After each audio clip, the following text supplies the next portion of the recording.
Aleluia, aleluia, aleluia. Aleluia, aleluia, aleluia. O Senhor esteja convosco. Ele está no meio de nós. Proclamação do Evangelho de Jesus Cristo segundo Mateus. Glória a vós, Senhor. Naquele tempo, Pedro aproximou-se de Jesus e perguntou: Senhor, quantas vezes devo perdoar se meu irmão pecar contra mim? Até 7 vezes? Jesus respondeu: Não te digo até 7 vezes, mas até 70 vezes 7. Porque o reino dos céus é como um rei que resolveu acertar as contas com os seus empregados.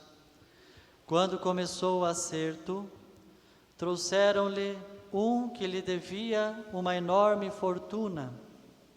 Como o empregado não tivesse com que pagar, o patrão mandou que fosse vendido como escravo, junto com a mulher e os filhos e tudo o que possuía, para que pagasse a dívida.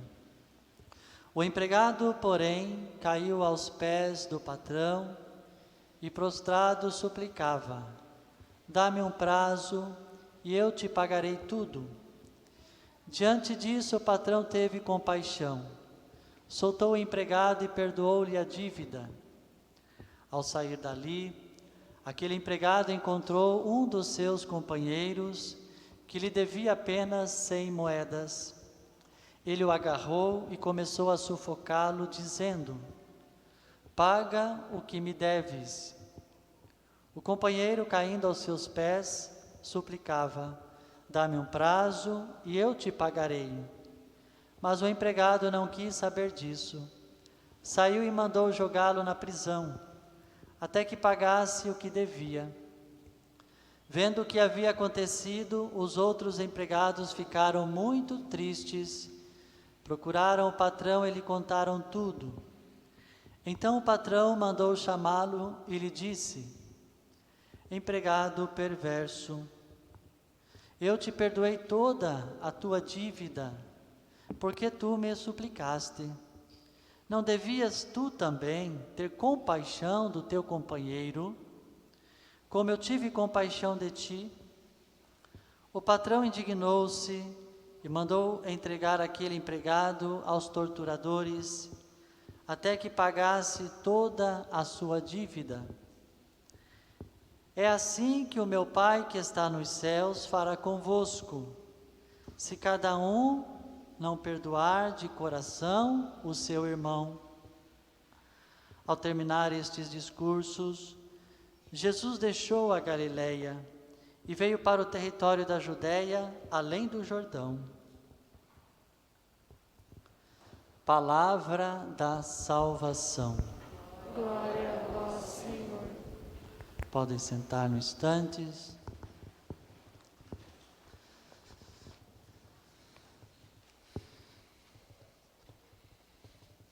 Caros irmãos e irmãs, nós estamos nesta semana vivendo e refletindo sobre a vocação da família, a vocação matrimonial.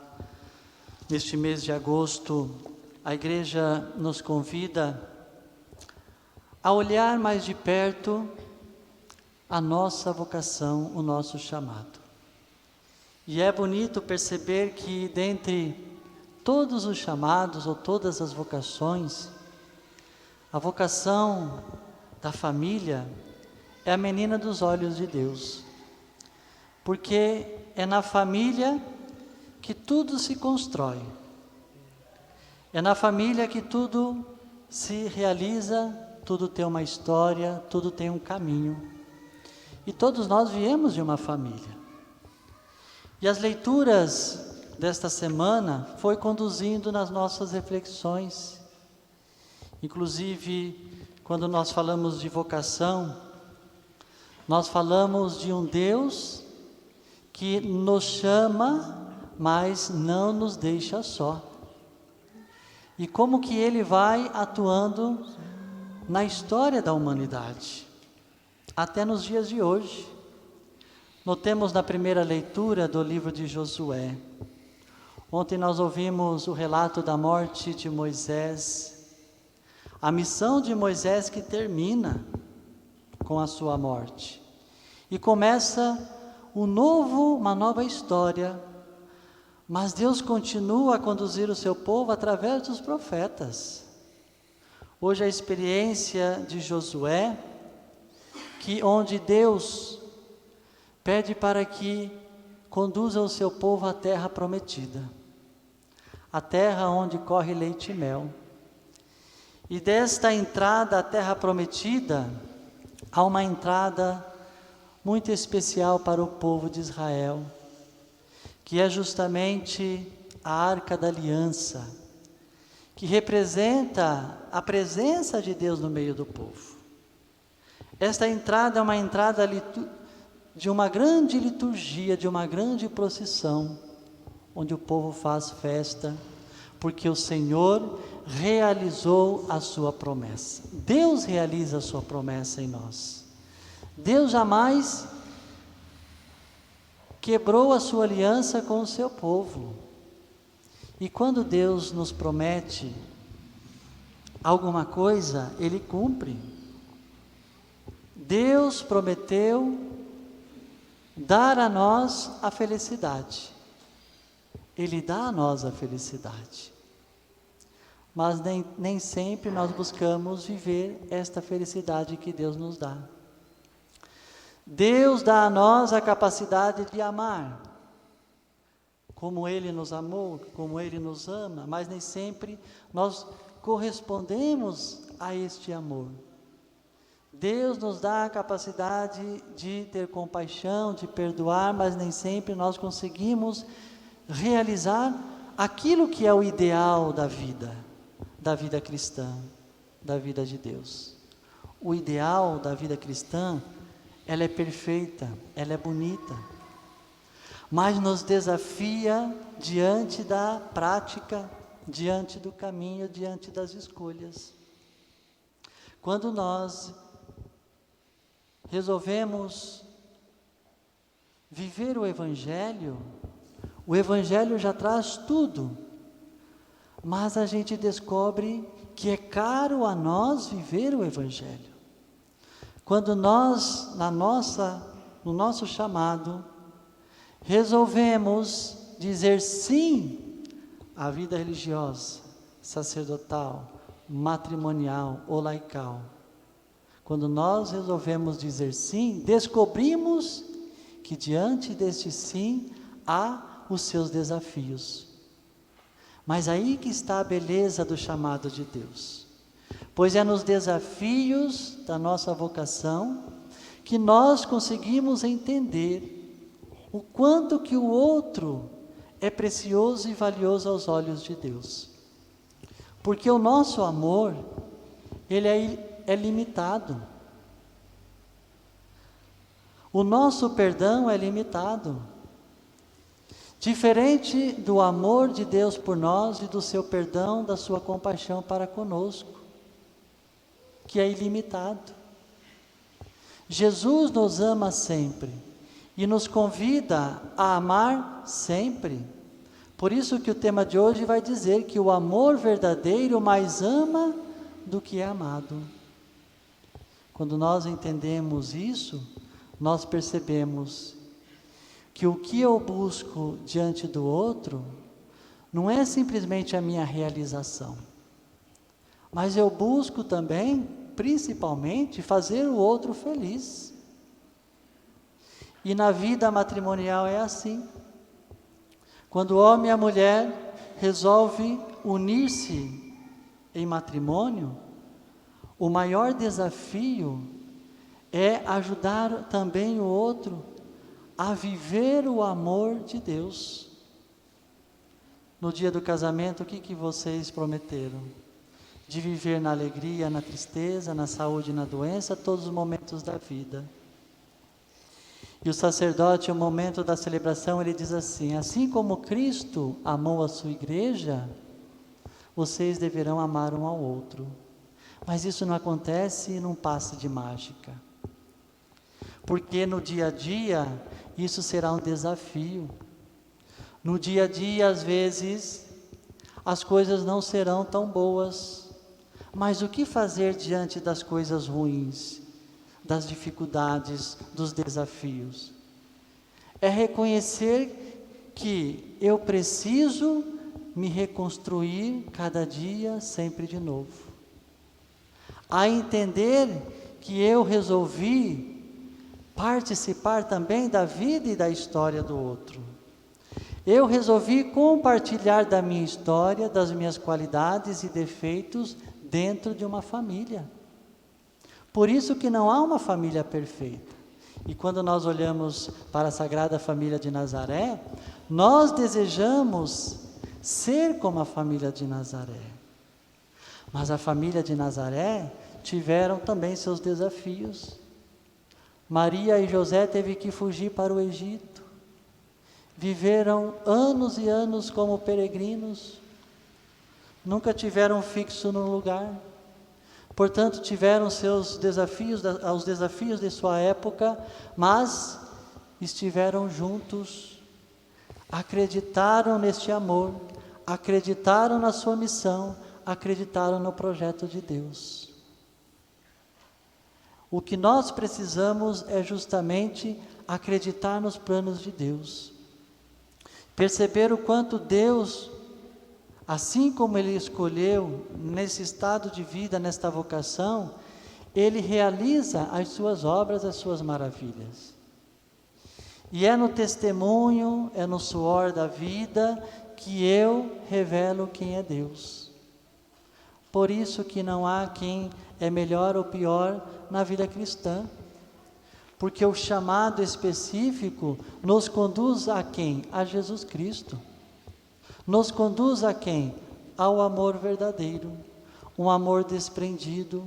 Um amor, como diz Paulo na carta aos Coríntios, que tudo suporta, que tudo supera. É um amor capaz de transformar o interior. Transformar a vida.